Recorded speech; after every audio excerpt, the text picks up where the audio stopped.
E and plus E are at 16 centimeter away from each other. Where should the another charge q be placed between them so that the system remains in equilibrium? दो charges हैं, एक तो +9 E का है और एक charge है +E का। ये दो चार्जेज हैं और इनके पीछे गैप दे रखा आपको 16 सेंटीमीटर, इनके पीछे गैप 16 सेंटीमीटर। ये कह रहा है कि एक दूसरा चार्ज है, एक और Q का चार्ज है, वो कहाँ पर रखें कि सिस्टम इक्विलिब्रियम में रहे। What should be the another charge Q, उसकी वैल्यू भी क्या होगी और उसको कहाँ रखें कि पूरा का पूरा सिस्टम रिमेन्स इन इक्विलिब्रियम। वो चार्ज अकेला नहीं, पूरा का पूरा सिस्टम इक्विलिब्रियम में रहे।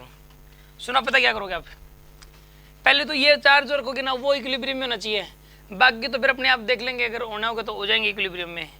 तो यहाँ पे चार्ज रख दिया Q का, बीच में रखना पड़ेगा, वो तभी इक्विलिब्रियम में रह पाएगा इसके अंदर, ठीक है ना। यहाँ से x डिस्टेंस पे मान लो आप, x डिस्टेंस पे, तो ये डिस्टेंस कितनी हो जाएगी यहाँ पे 16 - x।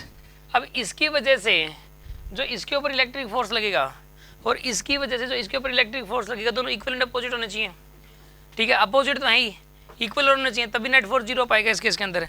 ऐसा करो आप यहाँ पे, पहले तो आप ऐसा करो, यहाँ पर इसकी वजह से इसके ऊपर फोर्स ना लगेगा, बताइए k × 9E × Q अपॉन में x का स्क्वायर, इतना फोर्स लगेगा इसकी वजह से इसके ऊपर, इस तरफ लगेगा इतना फोर्स, ठीक है ना। और इसकी वजह से कितना लगेगा बताइए इसके ऊपर, इस तरफ k × Q × E divided by में 16 - x का होल स्क्वायर आएगा आपके पास, इंटू में 16 - x का होल स्क्वायर, ये आ जाएगा आपके पास। k इंटू में 9E × Q divide by x square is equals to k × Q × E divided by 16 - x का होल स्क्वायर। इन दोनों को इक्वेट कर दिया और यहाँ से आंसर आ जाएगा, k से k कैंसिल हो गया, q से q कैंसिल हो गया, e से e कैंसिल हो गया, तो अंडरूट ले लो दोनों तरफ, ये आएगा 3/x is equal to 16 - x, 48 - 3x is equals to x। 4x की वैल्यू आएगी 48 के बराबर और x की वैल्यू आएगी 12 के बराबर।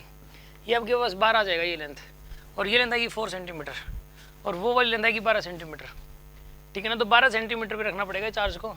और अब ये क्या कह रहा है कि इस चार्ज की वैल्यू क्या रखें हम लोग, हाँ चार्ज की वैल्यू और पूछिए। देखो यहाँ पर तो ये खुद तो इक्विलिब्रियम में रह ही जाएगा अकेला, जितना मर्जी चार्ज रख दो, ये खुद तो अकेला तो इक्विलिब्रियम में होगा ही होगा, जितना मर्जी चार्ज रख दो। क्यों? क्योंकि यहाँ पे इलेक्ट्रिक फील्ड 0 है नेट, ठीक है ना, इस जगह पे ये तो इक्विलिब्रियम में रहेगा ही रहेगा।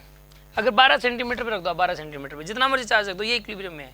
लेकिन हम चाहते हैं कि ये भी इक्विलिब्रियम में रहें, तो ये चार्ज की वैल्यू क्या हो कि ये वाले भी इक्विलिब्रियम, इनमें से कोई एक रख लो इक्विलिब्रियम में, दूसरा ऑटोमेटिक हो जाएगा।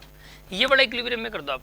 कैसे करोगे, देखो आप, इसकी वजह से इसके ऊपर कितना फोर्स लगेगा, इस तरफ लगेगा ना, कितना लगेगा इसकी वजह से इस तरफ, k × 9 × Q डिवाइड बाई में x का स्क्वायर, x की वैल्यू कितनी है यहाँ पे